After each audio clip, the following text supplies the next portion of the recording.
अमूमन यहाँ से आपके पास एग्जाम के अंदर बनता है। तो पहला आपके पास में ट्रांसफर एंड ट्रांसमिशन की बात करें तो कहते हैं जी शेयर्स, नेचर ऑफ शेयर। तो कहता है जी जनरल प्रोविजन क्या है, कहता है जी शेयर हो या डिवेंचर्स हो वो मूवेबल प्रॉपर्टी है जिनको कि आपके पास एक जगह से दूसरी जगह पर लेकर के जाया जा सकता है, मतलब कि सो कॉल्ड गुड्स है। Share and debentures are transferable in the manner, जो कि इसके अंदर स्पेसिफाइड किया गया हो, एक्ट में स्पेसिफाइड किया गया हो, साथ में जो आर्टिकल्स में स्पेसिफाइड किया गया हो। अब भैया स्पेसिफिक प्रोविजंस की बात क्या है, तो जो पब्लिक कंपनी है उसके शेयर डिवेंचर तो फ्रीली मूवेबल है, फ्रीली ट्रांसफरेबल है, कोई बंदा किसी को ट्रांसफर करे कंपनी को कोई एतराज नहीं है। लेकिन पब्लिक प्राइवेट कंपनी के केस में भैया प्राइवेट कंपनी की जब डेफिनेशन पढ़ते हैं तो पहली डेफिनेशन का पहला पार्टी क्या आता है, ट्रांसफर ऑफ शेयर क्या हो, रेस्ट्रिक्टेड हो। करेक्ट है, तो तीन आप लोगों के पास में फॉर्मेट वहां पर बनते हैं। तो वही बातें यहाँ पर भी निकल करके आएगी। ये कहता है जी share in a public company are freely transferable है, उसके अंदर किसी भी तरह का कोई भी लोचा एग्जिस्ट नहीं करेगा।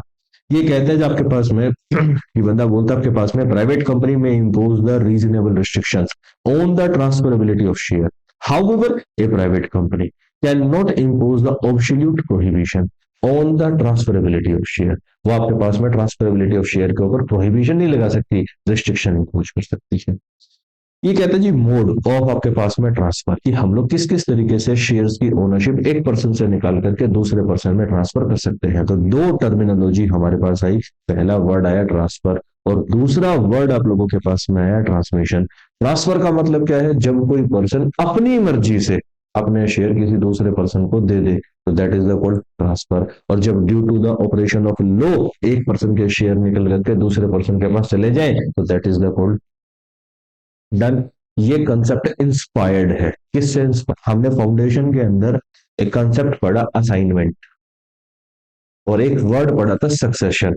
पढ़ा था असाइनमेंट का मतलब क्या है, जब कोई पर्सन जानबूझ करके कॉन्ट्रैक्ट एंटर करे और अपना राइट किसी दूसरे पर्सन को ट्रांसफर कर दे। और दूसरा था कि जब कोई पर्सन एक्सपायर हो जाए तो ऑटोमेटिकली उसके उसके राइट एंड ड्यूटीज किसी दूसरे पर्सन के पास में ट्रांसफर हो जाएंगे, यही पढ़ा था। तो आपके पास में जो ट्रांसफर है वो बेसिकली असाइनमेंट है और आपके पास में जो ट्रांसमिशन है वो बेसिकली क्या है, सक्सेशन है। तो कहता है जी voluntary transfer of the shares from the आपके पास में one person to the another person. कहता है जी when the one person become entitled to the shares by the operation of law is termed as transmission. जब एक person आपके पास जिसके शेयर ऑटोमेटिकली एक पर्सन से निकल करके दूसरे पर्सन के पास चले जाए due to the operation of law. अब ऑपरेशन ऑफ लॉ के दो बढ़िया एग्जांपल है, पहला बढ़िया एग्जांपल है डेथ, दूसरा बढ़िया एग्जांपल निकल करके आता है इंसॉल्वेंसी, जिसके अंदर शेयर ऑटोमेटिकली एक पर्सन से निकल करके दूसरे पर्सन के पास में चले जाते हैं।